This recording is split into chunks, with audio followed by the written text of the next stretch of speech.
अली हमजा, ये जो हम हादसे की बात कर रहे हैं स्वात में, हमने देखा कल आज जोब में हुआ है और उसमें 2 गाड़ियां पानी में बह गईं, 4 खवातीन और 2 बच्चे उसमें जाँ बाक हुए हैं। लेकिन ये भी अचानक ये एक हादसा हुआ। जो स्वात में हुआ वो फैमिली खुद कह रही है कि बच्चे सेल्फी लेने आगे गए थे। अब उनको नहीं अंदाजा था कि इस तरह अचानक सैलाब रिला जाएगा। वो पानी बज़ाहिर उतना गहरा नहीं लग रहा था और पीछे से पानी आ गया।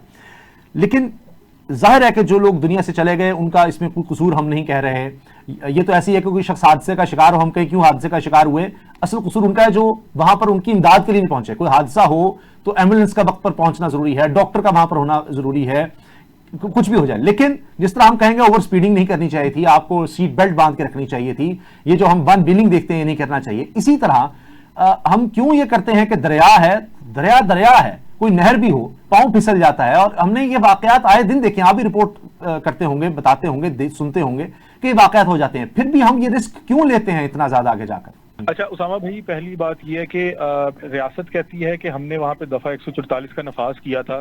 देखें, दफा 144 के नफाज से ऐसा नहीं है कि वहां पे कोई जो है एक लाइन ड्रॉ होगी और एक आम शहरी को ये पता लगने लग गया कि इस वक्त दरिया के करीब जाना खतरे से खाली नहीं है। क्या दफा 144 का नफाज, आप क्योंकि खुद भी इन जगहों का जो है वो बहुत विजिट कर चुके होंगे, क्या वहां पे कोई इस तरह के मुख्तलिफ जगहों पे लिखा होना जरूरी नहीं था, बैनर अवेजा होना जरूरी नहीं था कि इस वक्त दफा 144 का नफाज है, आप कोई टूरिस्ट हैं, आप मुकामी हैं, आप जो भी हैं, आप दरिया के करीब मत जाएं। दूसरा एक मसला, बड़ी अहम बात यह है, मतलब कि कल मैं यहाँ के जो गालबन डीपीओ हैं उनका सुन रहा था कि उन्होंने कहा कि जी दफा 144 लगी थी, क्यों गए करीब। तो दफा 144 का ऐन मुमकिन है कि उन लोगों को इस हवाले से इल्म ही ना हो, क्योंकि मैं जहां तक मेरा इल्म है, जहां तक मेरा अपना जाती तौर पर तजिया और ख्याल है कि मेरा नहीं ख्याल कि वहां पे मुख्तलिफ जगह पे बोर्ड अवेजा होंगे कि इस वक्त दरिया के करीब मत जाएं।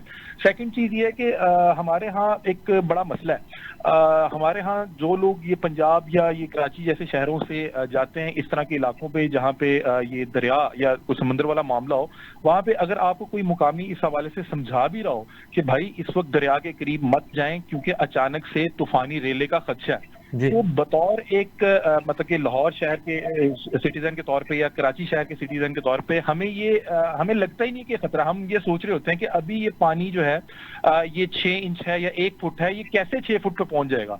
हम उसे कहते हैं भाई हमें पता है, मैं देख लूंगा, मैं एहतियात करूंगा, मुझे 1-2 मिनट मिल जाएंगे। लेकिन जब इस तरह की कोई इमरजेंसी की सूरत हाल बनती है उसमें हमने देखा कि फिर वो चीजें कैलकुलेट नहीं हो पाती। अब जिस टाइम ये फैमिली नीचे उतरी तो उस वक्त जाहिर सी बात है कि पानी इतना नहीं मौजूद था और ये तमाम अहबाब को उस तरह से खतरा महसूस नहीं हो रहा था। लेकिन ऐन मुमकिन है कि वहां पे मुकामी हजरात ने कहा भी हो कि भाईजान आप नीचे ना उतरें, लेकिन उसको जो है उन लोगों ने कहा होगा कि नहीं हम देख लेंगे।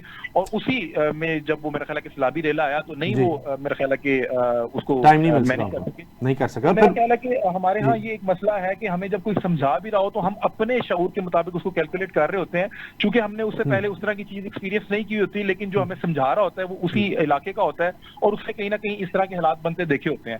तो बहरहाल दूसरी एक और चीज भी इसमें मेरा ख्याल है कि एक एंगल शामिल कर लेना चाहिए कि ये जो हम मुख्तलिफ जो मुकामात पे सैर व तफरीह के घर से जाते हैं तो वहां पे अक्सर इस तरह के मुकामात पे उन्हें पता होता है कि बहुत से लोग लाहौर से, मुल्तान से, कराची से आए हैं, तो उन लोगों को इस तरह की जगह, इस तरह की जो स्पोर्ट्स हैं वो बड़े अट्रैक्ट करते हैं, तो वहां पे ये ढाबे लगा लेते हैं। और जो शख्स ढाबे लगाते हैं वो नहर से एक अलग सा चैनल निकाल लेते हैं। उस वक्त उस चैनल में उस तरह पानी नहीं होता, लेकिन देखें कल जिस तरह से एक मामला बना है कि वो बंद टूटा या जिस तरह भी वो सैलाबी रेला आया, और मैंने खुद जाकर देखा है। बिल्कुल अली, आप सही कह रहे हैं। चारपाइयां रखी होती हैं कि लोग पांव वहां पर पानी में रख रहे हैं और उसको एंजॉय कर रहे हैं। जहां तो होके किसी सूरत आ ही नहीं सकता या आज तक नहीं आया, वहां तो समझ आती है कि बिल्कुल चंद इंच का पानी और वो कोई यानी दरिया का कोई बेड भी ना हो, वो एक सिर्फ छोटा सा कहीं नाला या आबशार टाइप है, वहां तो समझ आती है। लेकिन जहां पर 1% भी खतरा हो तो आप सही कह रहे हैं कि वहां पर फिर ढाबों की भी इजाजत नहीं होनी चाहिए। हमें खतरे से जितना दूर हो सके हम वहीं रहेंगे ना। अच्छा, मैं अली दोबारा आता हूं आपकी तरफ। डॉक्टर आरिफ साहब, आपने बड़ी जबरदस्त बात की, वन व्हीलिंग का आपने जिक्र किया।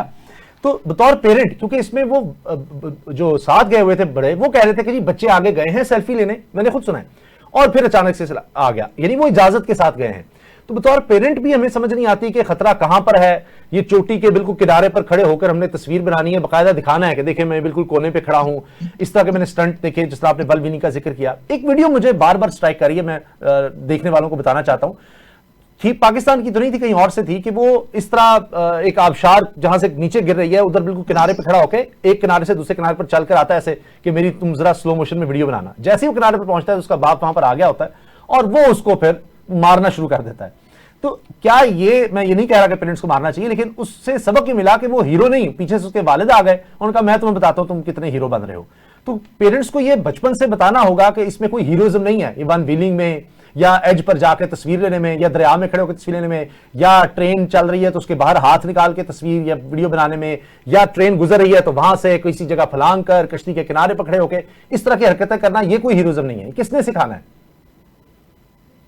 आप स्वामी बिल्कुल ठीक कह रहे हैं। इसकी दो बातें बताना चाहता हूँ आपको। एक तो ये है कि बाज़ औक़ात पेरेंट्स को खुद खतरे का इदराक नहीं होता, उनकी उम्र अपनी जगह पे, मगर वो उस सिचुएशन में खुद कभी गए नहीं होते, लेकिन ये छोटा पार्ट है। असल पार्ट ये है कानून शिकनी। वालिदैन खुद भी कानून शिकनी करते हैं, असातिज़ा भी कानून शिकनी करते हैं, और वो कानून शिकनी को अपना ताकतवर होना, अपना आउट ऑफ द बॉक्स कुछ करके दिखाना समझते हैं और समझाते हैं।